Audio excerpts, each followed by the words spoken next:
En esta oportunidad les voy a hablar un poco sobre el sistema eléctrico de potencia.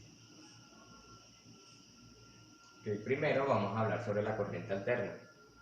Se debe recordar que la corriente es un flujo de electrones por una unidad de tiempo determinado. Se le considera que es una corriente alterna ya que varía en intervalos periódicos su magnitud y sentido cíclicamente. Comúnmente esta oscilación se representa de forma senoidal. Algunos parámetros que debemos tener en cuenta para el estudio de la misma son el ciclo, la frecuencia, el periodo, la longitud de onda y la fase.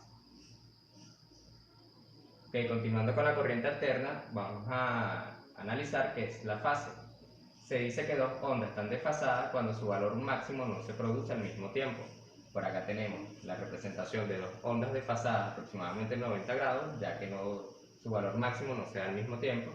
Y por acá tenemos dos ondas que se pueden decir que se encuentran en fase. Para entender el comportamiento del fenómeno de la corriente alterna, debemos hablar sobre los fasores. Un fasor es una representación gráfica de un número complejo que se utiliza para representar una oscilación. Por acá podemos apreciar las oscilaciones y aquí de forma fasorial su representación. La relación que existe es que la oscilación en función del tiempo va a ser igual a la amplitud de esa onda o de esa oscilación y multiplicada por el seno de la velocidad angular más el ángulo de desfase que existe. La velocidad angular no es más que la frecuencia multiplicada por los dos pi que representan toda la circunferencia. También debemos tener en cuenta la inductancia y la capacitancia, ya que esto nos afecta pero nos proporciona un desfasaje de la corriente con respecto a la tensión. También vamos a hablar un poco sobre los sistemas eléctricos monofásicos. Los sistemas eléctricos monofásicos son aquellos que solo cuentan con una única corriente alterna, o también conocida como fase. En estos sistemas la tensión varía según la corriente. Si la corriente aumenta, la tensión baja. Los sistemas eléctricos trifásicos. Los sistemas eléctricos trifásicos son los sistemas que están formados por tres corrientes monofásicas, o tres fases que son idénticas en amplitud y frecuencia. Desfasada una de ellas aproximadamente 120 grados. Existen dos conexiones para los sistemas eléctricos trifásicos, la conexión en triángulo o delta y la conexión estrella. En la conexión triángulo o delta se le denomina así por su forma. Según la ley de nodos, se puede analizar que la corriente de línea es distinta a la corriente de fase, donde hay un factor que es un múltiplo que es raíz de 3. Sin embargo, las tensiones son iguales, tanto la de fase como la de línea. Este factor también nos afecta en las potencias, ya que la potencia va a ser la suma de cada potencia monofásica. La potencia total va a ser la suma de cada potencia monofásica. La conexión en estrella, denominada de esa manera por la forma que genera, esta consiste que tienen un punto en común las tres fases, denominado neutro, y en este caso la corriente de línea es igual a la corriente de fase según el análisis nodal. Sin embargo, la tensión va a ser igual, no son iguales. La tensión de línea va a ser igual a la tensión de fase multiplicada por raíz de 3 y la potencia va a ser la suma de cada una de ellas. En la conexión de triángulo, como se puede apreciar, una fase se conecta al terminar la otra y así sucesivamente.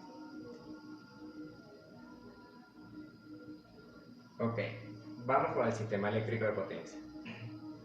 Se le denomina sistema eléctrico de potencia a todos los componentes que se encuentran en los tres procesos medulares de la energía eléctrica, que son la generación, transmisión y distribución.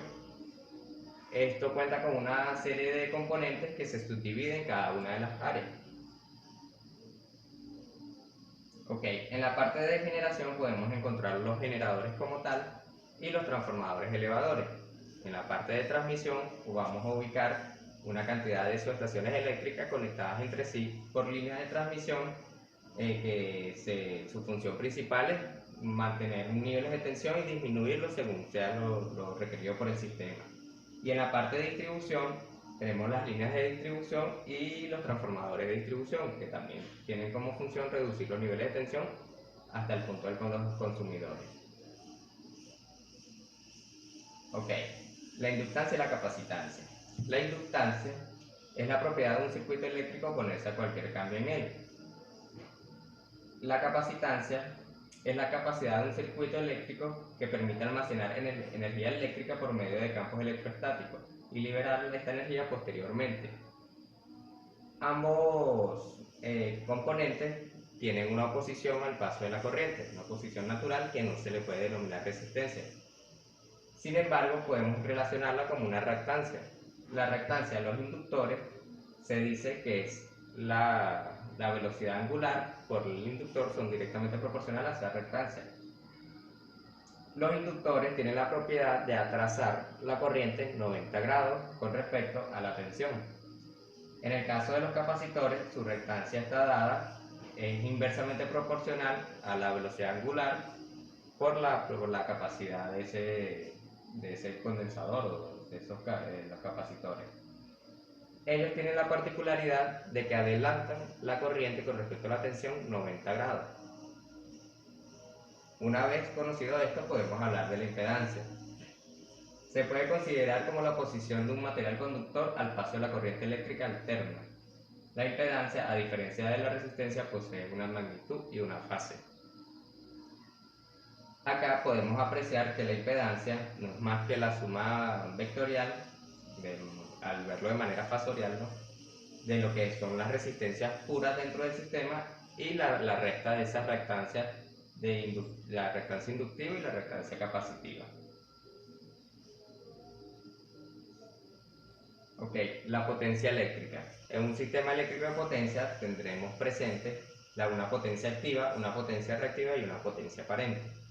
La potencia activa es aquella que podemos denotar o denominar la potencia útil, la que de verdad se va a convertir en un trabajo. Sin embargo, se necesita una potencia que va a ser almacenada en los inductores de forma de campo magnético o en los condensadores. Esa es una potencia que no se va a consumir, pero que es necesaria para hacer el trabajo. Y una vez finalizado el trabajo, esta vuelve al sistema, y eso se le denomina la potencia reactiva. Y la potencia aparente, según el cuadro del triángulo de las potencias, podemos ver que es la suma vectorial de ambas potencias. El factor de potencia nos indica los grados de desfase que existen entre la corriente y la tensión. Lo ideal es que no exista un desfasaje entre corriente y tensión para su uso óptimo. Si esto existe, las corrientes aumentan y así se tendrían que aumentar todos los conductores del sistema o de la red. Acá podemos también tener en cuenta que el factor de potencia va directamente relacionado con las potencias eléctricas. Ok, el sistema eléctrico interconectado. El sistema eléctrico interconectado es un conjunto de centrales de generación de energía eléctrica, subestaciones, conectadas entre sí mediante una red de transmisión, permitiendo la transferencia de energía eléctrica desde distintas centrales hasta los puntos de consumo. Por acá podemos apreciar un sistema interconectado de Venezuela. Ok, los sistemas eléctricos radiales y nodales o en anillo. Principalmente se planteaban puros sistemas eléctricos radiales. El sistema eléctrico radial consiste que el flujo de la corriente eléctrica va a ser en un solo sentido, como pueden apreciar acá en la figura. Acá podemos ver una subestación radial que tiene una llegada de 115 o 34.5 kilovoltios con salida de 13.8 o de 24 kV. El problema de los sistemas radiales es que si se rompe la continuidad del flujo en una de las partes, todo lo que esté abajo de la falla se queda sin servicio eléctrico. Para solucionar este problema, se plantean las conexiones o los sistemas nodales o los sistemas anillados, que están interconectados una entre otras, formando un anillo en el sistema de transmisión en el cual el flujo de la energía puede ser en uno u otro sentido, dependiendo de las condiciones del sistema. ¿Cuál es la ventaja? Que al momento de hacerle un mantenimiento en frío, puede salirse una línea de transmisión y no se va a ver afectada la confiabilidad del sistema, a diferencia que en los sistemas eléctricos radiales. Y bueno, por acá podemos apreciar una conexión de forma de anillo de unos transformadores y unos autotransformadores de 230 a 115. Ok, El sistema eléctrico, como pudimos ver, se encuentra compuesto por tres procesos medulares, que es la generación, transmisión y distribución. Acá vamos a hablar sobre la generación de corriente eléctrica. La generación está basada en la ley de Faraday, la ley de inducción electromagnética, que establece que el voltaje inducido es directamente proporcional a la velocidad con que cambia el flujo magnético. En este sentido, podemos apreciar que la generación de corriente se puede hacer mediante dos inductores mientras fluye una corriente alterna en uno de ellos. Y en eso se basó la construcción de los generadores. Los generadores están conformados por un rotor, un estator, un eje que lo une a una turbina que va a ser su movimiento se dará según una fuente principal, el cual se va a catalogar las centrales. Y bueno, aquí según el rotor va a hacer que se induzca una corriente en el estator y esa es la corriente que se va a aprovechar. Okay. Las centrales, como dije anteriormente, van a llevar el nombre según su energía primaria. Acá tenemos las centrales hidroeléctricas. Las centrales hidroeléctricas son aquellas que su fuente de energía primaria es la energía potencial del agua embalsada en presas y a nivel más alto de la central de generación. Como podemos ver apreciar acá, tenemos un nivel de agua, la energía potencial que ésta genera al momento de caer va a mover nuestras turbinas y a su vez se va a generar la tensión. Esa tensión, ese nivel de tensión que se genera es un nivel de tensión bajo, o sea, es de 34.5 voltios, pues 34.5 kilovoltios aproximadamente. En Venezuela tenemos el Parque de Generación Simón Bolívar, que está constituido por el Guri, Caruachi y Macagua 1, 2 y 3, el cual aportan una cantidad de megavatios al sistema eléctrico nacional. Este se puede decir que es una fuente de energía limpia, ya que no genera ningún tipo de residuo y su fuente primaria es renovable. Las centrales termoeléctricas son aquellas utilizadas con la energía primaria del vapor para el movimiento de las turbinas. Este vapor puede ser generado por la quema de combustibles fósiles, que es lo más común, carbón, gas, petróleo. En Venezuela contamos también con centrales termoeléctricas, podemos ver por acá el Josefa Camejo, una central que aporta 450 megavatios aproximados al sistema, y Planta Centro, que lo tenemos en Puerto Cabello, que aporta aproximadamente 2000 megavatios. Sin embargo, esta es una fuente de energía que genera un impacto ambiental, ya que tiene residuos que son lanzados al ambiente y su fuente primaria no es renovable. Estas son las dos centrales más comunes a nivel mundial. Por acá también tenemos las centrales eólicas y las centrales fotovoltaicas. Las centrales eólicas aprovechan la energía del viento para mover sus turbinas y de esa manera generar la energía eléctrica. Acá en Falcón tenemos un parque de generación de energía eólica. Aquí también tenemos las centrales fotovoltaicas. Las centrales fotovoltaicas consisten en la explotación de la radiación solar mediante la excitación de elementos semiconductores, provocando así saltos de electrones, obteniendo una pequeña diferencia potencial entre sus extremos. Al unir varios paneles fotovoltaicos podemos obtener un nivel de tensión considerable, sin embargo de corriente directa. Estas se tienen que canalizar mediante un inversor de corriente directa a corriente alterna para ser proporcionada a la red eléctrica.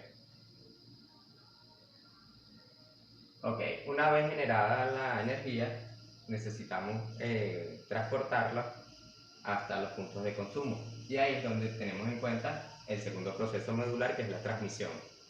La transmisión tiene por objetivo llevar la energía eléctrica a grandes distancias desde las centrales de generación hasta los sitios de consumo. En Venezuela, aproximadamente el 70% de la energía eléctrica se genera hidroeléctricamente en el río Caroní y el 80% del consumo está en las grandes ciudades que se encuentran ubicadas en el norte y en el centro del país, lo que deben transportar grandes cantidades o bloques de energía. Para ello, en Venezuela implementamos distintos niveles de tensión que son transformados en las subestaciones, que también son parte del área de transmisión, al igual que las líneas. Una vez que ya ubicamos de manera de transmisión los niveles de tensión mínimos necesarios, llegan lo que es la distribución de la corriente eléctrica. La distribución se encarga de suministrar la energía eléctrica desde las subestaciones hasta los usuarios finales, ya sea para el consumo residencial o industrial. En el área de distribución también contamos con subestaciones eléctricas más pequeñas y no asistidas. Esto podemos clasificarlo en circuitos primarios y circuitos secundarios según su nivel de tensión. Tenemos los circuitos primarios, que son los que se considera alta tensión en distribución de 34.5 kV, y media tensión, que serían el 13.8, que denominamos 13.8. Y los circuitos de baja tensión son aquellos donde sacamos la fase 110, 220, trifásico, los 440 y así. Ok, los niveles de tensión de transmisión eléctrica normalizados en Venezuela según la norma CADAFE. Por acá podemos ver que se le designa una letra según el tipo de nivel de tensión y un color. Acá tenemos todos los niveles de tensiones que se manejan, sin embargo los que tenemos con los colores son los comunes. Para el nivel de tensión de 765 kV se designa con la letra Z y es un color naranja. Para los niveles de 400 kV se le designa la letra X, un color verde. Para el 230, un color rojo con la letra M. Y el 115, una letra H con el color azul. Los niveles de tensión de 66 a 69 es un nivel de tensión que normalmente lo usaba era Electricidad de Caracas. El 34.5 y el 13.8 son muy utilizados todavía. El 34.5 lleva un nivel de tensión, un color amarillo con la letra B, y el 13.8 se le asigna la letra D y un color marrón. Ok, los diagramas y la simbología. Por acá podemos apreciar la simbología de los componentes al momento de realizar un diagrama unifilar. Tenemos lo de la norma IEC y la norma ANSI. Podemos apreciar entre los transformadores cada uno de los devanados, los reactores también son utilizados, los generadores, la carga, los fusibles y los que son los interruptores de potencia.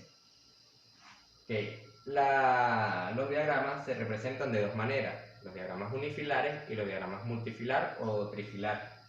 Los diagramas unifilares es la representación gráfica simplificada del flujo y la conexión de un sistema. Aquí podemos apreciar la conexión de varios transformadores y el flujo de corriente en ellas con una sola línea. En los diagramas trifilares son una representación completa de los elementos conectados de las tres fases del sistema. Normalmente estas conexiones se hacen cuando es la parte de control que tienen que especificar muy bien el tipo de conexión y la representación de cada uno de los componentes que ella tiene. Por acá tenemos un diagrama unifilar a nivel de transmisión. Recordando los colores podemos identificar que la parte de alta es de 115 kV.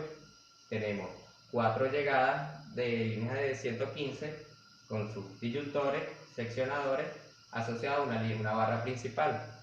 Con esta configuración también contamos con una barra de transferencia, con su disyuntor de transferencia y sus seccionadores asociados. Al igual que tenemos cada una de barras simples en cada tramo de transformación, que podemos ubicar aquí un seccionador rompearco, podemos ubicar el transformador y el nivel de tensión que es 13.8, el color marrón. Acá tenemos una barra simple con enlace y los disyuntores de baja